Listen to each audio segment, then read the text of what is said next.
ഈ ഓണക്കാലത്ത് വാമനനും മഹാബലിയും ഒരുമിച്ച് റിപ്പോർട്ടറിന്റെ വാർത്താ ഫ്ലോറിൽ വന്നാൽ എങ്ങനെയുണ്ടാവും? പ്രേക്ഷകരൊന്ന് ആലോചിച്ച് നോക്കൂ. സാധ്യമാവില്ല എന്ന് നിങ്ങൾ കരുതുന്നുണ്ടാവും, എന്നാൽ സാധ്യമാവും എന്ന് നമ്മൾ തെളിയിക്കുകയാണ്. ഈ ഒരു കാഴ്ച പ്രേക്ഷകർ ഒരു പക്ഷേ അടുത്ത കാലത്തെങ്കിലും കണ്ടിട്ടുണ്ടാവില്ല. അവസാനമായി നിങ്ങൾ രണ്ടുപേരും ഒരുമിച്ചിരുന്നത് എപ്പോഴാണ്? ഇത്ര അകലത്തിൽ, ഇത്ര അടുപ്പത്തിൽ ഇരുന്നിട്ടേ ഇല്ല. കണ്ടോ, ഇരുന്നിട്ടേ ഇല്ല എന്നുള്ളതാണ്. പരസ്പരം കണ്ടല്ലോ. ആർഷോ എന്ന് ചോദിച്ച് അല്ലേ ചാനൽ മുറിയിൽ വിറപ്പിക്കുന്ന ആളാണ് ദീപ്തി. ഹർഷയ്ക്ക് ഒരു പ്രത്യേകതയുണ്ട്.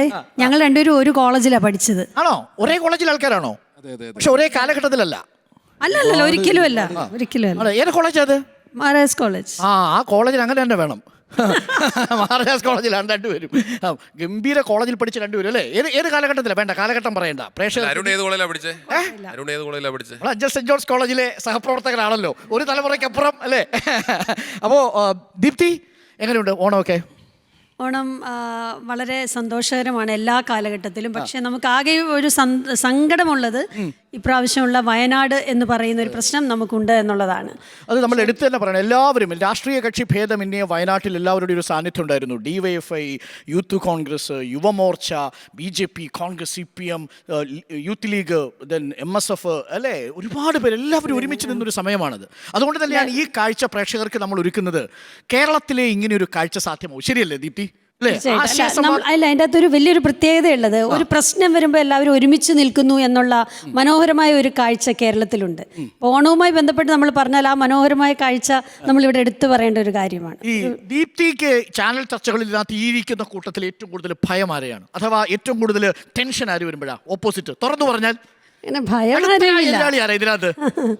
ഇഷ്ടം കൂടുതലുള്ളവരെ ചോദിക്കുന്നത്, ഭയപ്പെടുന്നവരെ ചോദിക്കുന്നത്.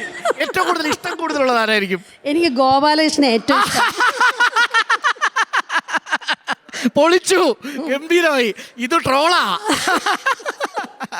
എന്തുകൊണ്ടായിരിക്കും അഡ്വക്കേറ്റ് ബി ഗോപാലകൃഷ്ണൻ ഇത്ര ഇഷ്ടപ്പെടാനുള്ള കാരണം? പറയത്തില്ല.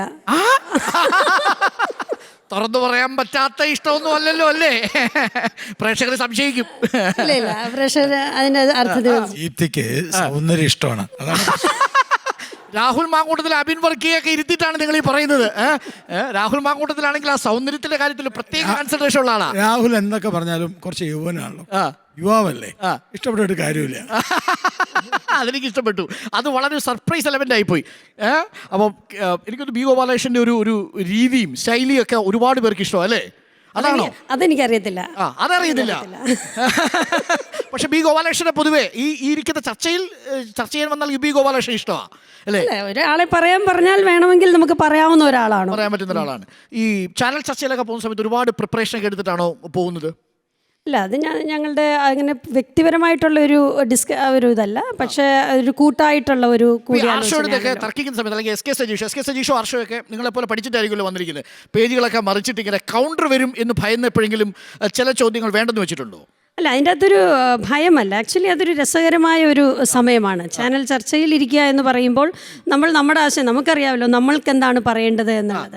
അപ്പോൾ തിരിച്ചൊരു കൗണ്ടർ വരുമ്പോൾ നമ്മൾ അതിനെ പ്രതിരോധിക്കുക, അതിന് മറുപടി പറയുക, അത് വളരെ രസകരമായി കാണുന്ന ഒരു കാര്യമാണ്. അതിനകത്തൊരു ചർച്ചയിൽ പോകുന്ന സമയത്ത് മേക്കപ്പെടാറുണ്ടോ?